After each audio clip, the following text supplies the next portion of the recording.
Patriotes. Chaque année, l'humanité célèbre ce 21 septembre la Journée internationale de la paix sous le thème Le droit à la paix, 70 ans après l'adoption de la Déclaration universelle des droits de l'homme des Nations unies. Cette célébration est l'occasion de rappeler aux États leurs obligations et leurs responsabilités de garantir à leurs peuples respectifs un environnement et des conditions de digne et effective paix, en mettant fin aux conflits menaçant la paix, leur rappelant ainsi le droit fondamental des peuples et des individus à la paix. Cette obligation de paix en faveur des peuples implique pour les États la conception, la définition et la mise en œuvre concrète des politiques publiques en faveur de la paix et de la stabilité démocratique. Et cela passe nécessairement par le respect effectif des droits et libertés de chaque personne humaine et de chaque citoyen. Car la paix est beaucoup trop importante pour la réduire à de simples incantations pendant que les actes vont dans le sens contraire. La paix est trop essentielle pour la laisser submerger par les effluves de nos désirs égoïstes, narcissiques et claniques. Hélas, disons-le clairement, notre pays, sans être en guerre, se trouve dans une situation de fragile paix et de multiples menaces pour celle-ci. Le non-respect des lois de la République fragilise notre vivre ensemble démocratique. Les promoteurs de la haine, de la division, de la discrimination prolifèrent avec insolence et irresponsabilité au détriment du respect mutuel et de la fraternité démocratique.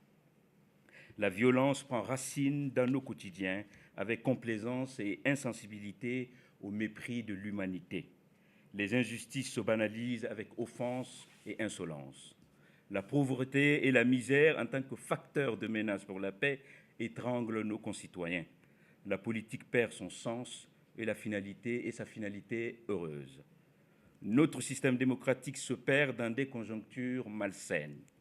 On use de la force en ignorant les lois de la République. Les violences et les injustices récemment subies à Mandiana ne seraient certainement pas arrivées si les précédents à Conakry, à Boké, à Kindia, à Sigiri ou dans la région forestière avaient été punis et sanctionnés. Avant Mandiana, combien de citoyens sont morts par balle à Conakry ou dans d'autres villes de notre pays? Où sont les auteurs de ces crimes? Où est la justice pour ces âmes tristement arrachées, avec des familles plongées dans la tristesse? C'est insupportable et cela est une menace pour notre paix collective. Nous payons donc aujourd'hui le prix de notre complaisance immorale et de la culture de l'impunité et du laisser-aller. Il n'est pas acceptable que la vie de nos concitoyens soit si peu importante. Rien ne justifie qu'on enlève la vie d'un citoyen, ni à Mandiana, ni à Sigiri, ni à Zérékouré, ni à Labé, ni à Conakry. On n'aurait pas connu ce drame insupportable à Mandiana si les premières victimes des manifestations avaient bénéficié de la justice à travers des sanctions sévères et exemplaires. Le mal reste le mal, l'injustice reste l'injustice, peu importe qui le subit ou qui en profite. Ils doivent être combattus pour espérer et garantir une paix durable. Toute compromission avec le mal et l'injustice seront des menaces futures inéluctables. Le rôle de l'État, et plus particulièrement des services de sécurité et de défense, est de protéger les citoyens guinéens, le peuple de Guinée, dans sa totalité, dans sa diversité sociale et dans son unité politique. Les citoyens qui s'adonnent à la violence doivent en répondre devant la justice, mais cela ne peut en aucune manière justifier l'usage disproportionné et illégal de la force par des agents de sécurité, que ce soit à Mandiana ou ailleurs. La vie humaine est sacrée, tout comme la dignité humaine. Il est autant qu'on s'en rende compte en Guinée, il est temps aussi qu'on s'en rende compte dans notre pays. C'est aussi cela, le chemin de la paix. Est-il nécessaire de rappeler que les lois ne servent à rien si elles ne sont pas appliquées à tous, citoyens et responsables, faibles et puissants, riches ou pauvres, civils ou services de sécurité? Elles sont, je parle des lois de la République, les préalables et les conditions de notre paix sociale et de notre prospérité équitable.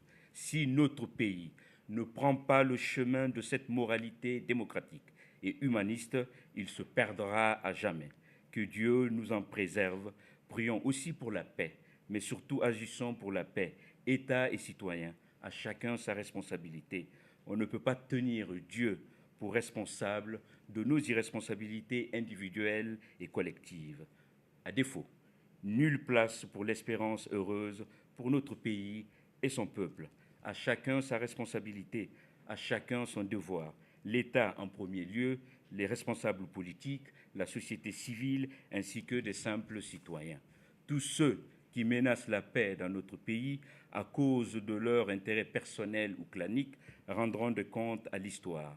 En attendant, j'invite l'ensemble du peuple de Guinée à résister aux tentations de haine, de l'exclusion, de la discrimination, de l'injustice ou de la violence. Nous sommes un peuple, une nation, à chacun de faire vivre ses idéaux dans et pour la paix.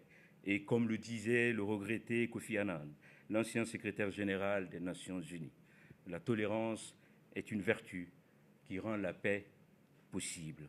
Le prix de cette paix pour notre pays sera le respect des lois de la République par tous et pour tous, le souci de la justice par tous et pour tous, le bien-être pour tous.